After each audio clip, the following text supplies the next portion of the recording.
Hi, and welcome to my whiskey den, and this week we're going to review 8 and Sand, MGP's tribute to the railroad. Who's MGP? And what's the neck pour?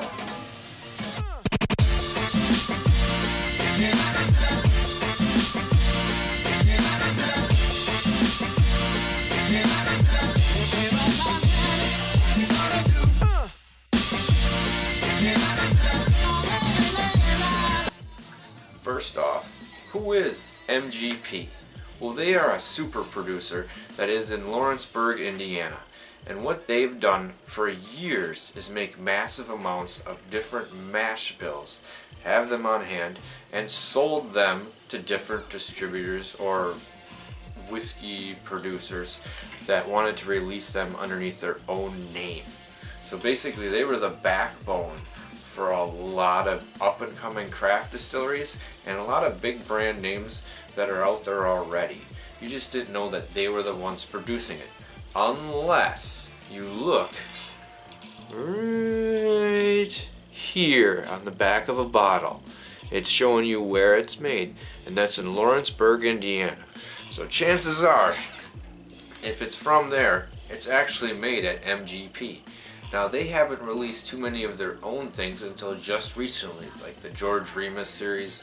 Now, this is I think the third one in the Rack House series to come out. So it's pretty interesting that they're finally releasing their own stuff after years and years of supplying most of the country with a lot of bourbon and whiskey that they had. So this is just a blend. That means that there's no predominant one. They probably had a couple bourbons and a couple whiskeys that they had there, maybe a rye, and mixed them all together to come up with the flavor profile that they wanted. Oh, one other thing. When we were talking earlier, what's a neck pour and why is it important? The neck pour is usually this little section on the top of the bottle, up here. You'll see a little bit of whiskey up there, and what happens, for whatever reason, in my belief, and there's a lot of people that also believe this, it tastes funny. It's just not quite the same as the rest of the entire bottle. And I actually had this a little bit early, because what I do now is I'll take a shot of it out, pour some out, drink it right away, maybe even do it as a shot, knowing that it's not going to be what I'm going to get later. I actually wasn't a big fan of this the first time we did it. Obviously, since then, there's been a few drinks out of it. Oh, and that's why there was some more drinks out of it. You can clearly tell a distinct difference from what was in that neck part. It was a little bit more acetone. That has faded away right after this. You're getting rye spice, cinnamon, some darker earthy rich notes. Hold on. I'm not going to call it earthy. I'm almost like a dark fruit, like a plum, faintly hidden in there, like a dark plum. Obviously some oak, but that, in my mind, isn't as dominant as the other stuff. It's in there, but it's lightly in the background. I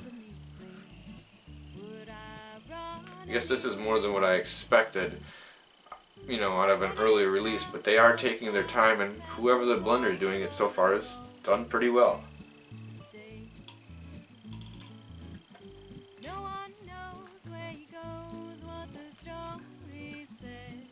Okay, there's definitely some rye in there. As you swallow, that brightens up. It's light. It's almost non-existent in the front part of the tongue where it's not heavy and grabby. Then as you start to swallow and bring it back over your tongue, you start to feel this caramel kind of underlying and the rye spice on top kind of flow back over your mouth. This is actually really good.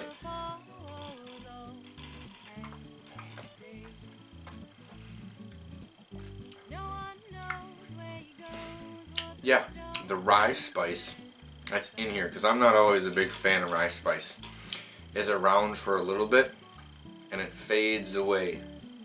Now it has a lingering feel overall, but it almost comes back to a sweet flavor. Yeah, It definitely does. It kind of rolls back to a sweet flavor after it got kind of spicy for a second. This is way more enjoyable than what I had expected. I'm not meaning that badly. I just, if they've been doing it for years and I just wasn't sure what one of the releases was going to be. And this was really, really good. Totally surprised and glad I got this on a heck of a deal. I'm not even going to tell you what I got it for because I feel bad right now. Alright, on the last sniff and drink before I rate it. I'm getting a little eucalyptus now even. But it's not overpowering, it's subtle. I'm surprised by the blending. I really enjoy this.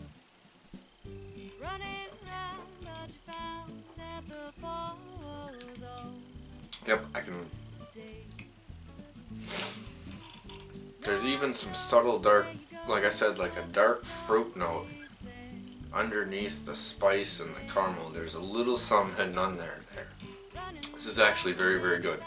If I were going to rate this one, I would probably rate this one at a 3.7. I mean, there could be some other notes in there, but I'm really happy with what this is. I think it's easily drinkable. I also want to say that I'm not the only one that thought that when I brought it to game night. Everyone there was happy with it. Thought it was really, really good. Not like amazing, but really good, solid drinker that you could have on hand all the time. Everyone was pleased, and that's hard to do with everyone at the table like that. They all have different flavor profiles in mind when they're going to whiskey. So to get 5-6 people to all agree on something to be in the same ballpark is pretty darn good. So, if I didn't mention, 8 and Sand references the throttle on the actual engine of a locomotive. The 8th gear is the fastest gear that you can go, and usually when they're going that fast they might throw sand on the wheels for extra traction and grip. So if a railroad employee was wishing you 8 and Sand, they're wishing a fast and safe journey. So from this week to next week, I'm going to wish you an 8 and Sand. And remember, from my den to yours, it's not the size of the den that matters, it's the love of the whiskey. Cheers!